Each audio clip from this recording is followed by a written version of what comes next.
16e journée entre l'AG Caen et Wassel. C'est parti avec un premier ballon tout de suite pour Romain Gossenet qu'on recherche. Et Wassel qui continue d'attaquer avec Pandy, un ballon dans la surface de réparation. Stockley, la frappe sous la barre et l'ouverture du score tout de suite. 1-0. Un ballon déposé par Pandy pour Quentin Stockley. C'est dommage parce qu'on a vu qu'on était quand même assez concentré, que ça parlait énormément. Et voilà, si on prend un but à ce moment-là en début de match, après il nous reste encore 85 minutes pour revenir au score, mais ça fait mal quand même. Et voilà, on le force à jouer long. Et Léo Hamel qui est là de la tête. Alex Tessier avec Malcolm Perriand, Romain Gossenet. Pour la frappe de Maxime Rouanel, ça manquait un peu de puissance, mais l'intention est là.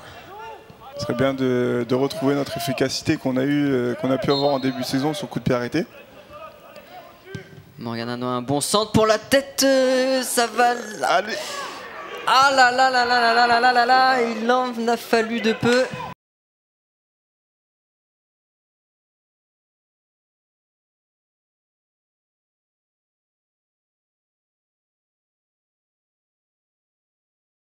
Bien sûr, c'est un garçon très courageux lui aussi, comme il y en a pas mal dans l'équipe. Hein. Oh, attention Jean-Marc Hachi. Et là c'est Steve Mendy en 1 contre 1.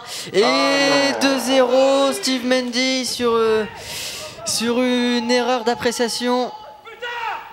Ah, c'est cruel parce que l'AG Caen revenait bien et ça fait 2-0.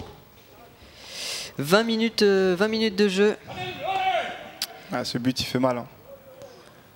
Il fait mal parce qu'on sent on a quelques situations là devant le but et on arrive à mettre le pied sur le ballon et sur un contre on encaisse un nouveau but.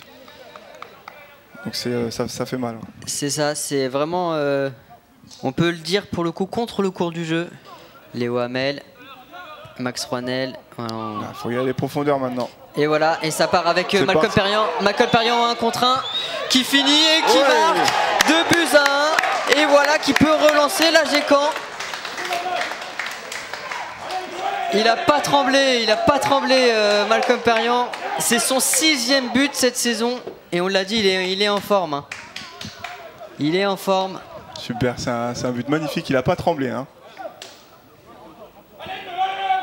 Et voilà, à 10 minutes de la fin de cette première mi-temps, le 3e but est le plus important. Et il est pour l'AG Caen, voilà.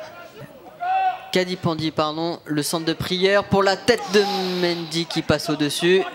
Il y a Morgan Ardoin, il y a Romain Gossenet à côté du ballon. On mise quand même sur Morgan Ardoin là. Oui, quand même, je pense. Morgan, il a feinté. Ils ont tenté la combi. Elle est compliquée. Le ballon qui n'était pas sorti, mais il était un peu trop profond pour Romain Gossenet.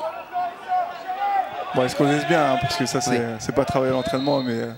Et il n'y aura pas de temps additionnel, c'est la mi-temps. 2-1 pour Wassel, mais un beau visage quand même de l'AG Caen qui a montré du répondant. Il fait très frais, encore plus quand on sort du vestiaire. Et là, c'est reparti avec tout de suite un ballon pour Hugo Agege. Attends le départ de Prieur, Jérémy Prieur, voilà qui est fait. Pour un centre dans la surface avec Quentin Stockley. Johan Guillot qui arrive à se retourner. La frappe, c'est capté en 2 temps par, bien suivi, Joël. Par Hugo Agege. C'est Joël Lembo qui la contre même dans un second temps. Là, c'est important de faire cet arrêt. Ça va lui faire du bien là, pour le moral parce qu'on n'a pas eu beaucoup en première mi-temps et on encaisse 2 buts.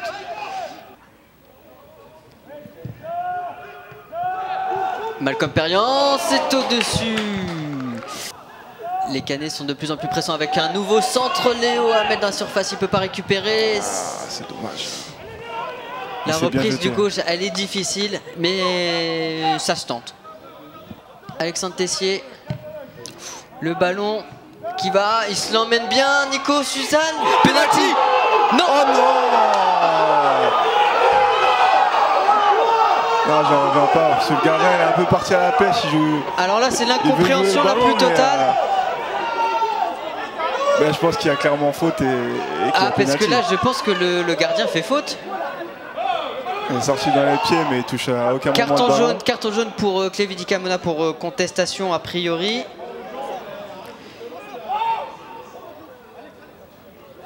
Ah, il pense peut-être à une simulation, mais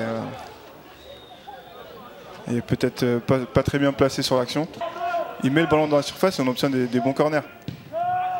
Et ce corner, il est bon pour la tête de Clévidi Camona, ça passe au-dessus. Mais c'est vrai qu'on a du mal à rester en place sur nos chaises là. Ça commence à être compliqué, 5 minutes à jouer encore. Allez, c'est une nouvelle fois bien tiré. Malcolm Perriand, la frappe c'est contré ces nouveaux corners. Il prend son temps, le contrôle il est bon. Il s'applique pour l'enrouler. Ah, il s'en veut un peu. Mais il y avait du monde quand même devant. C'est compliqué, mais au moins il obtient un corner. Ah, puis on le sait, Malcolm c'est un compétiteur. Ah, c'est surtout un très mauvais joueur. Très mauvais joueur. J'ai assisté à quelques entraînements.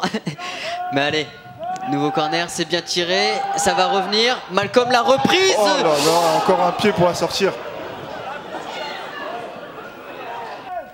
Morgan Ardouin pour mettre un ballon dans la surface de réparation. C'est dévié de la surface. Joël Lembo, il n'arrive pas à la reprendre.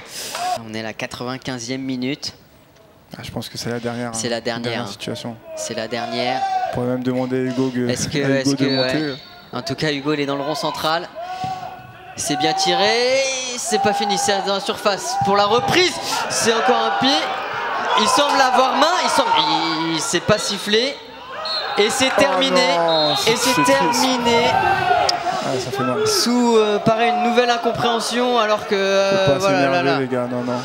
C'est pas la solution, faut pas faire ça. Alors attention, faut garder ses nerfs. Là, on voit c'est Joël Lembo qui semble énervé. Maîtriser les émotions. On avait 90 minutes pour obtenir des points et c'est pas la dernière minute qui.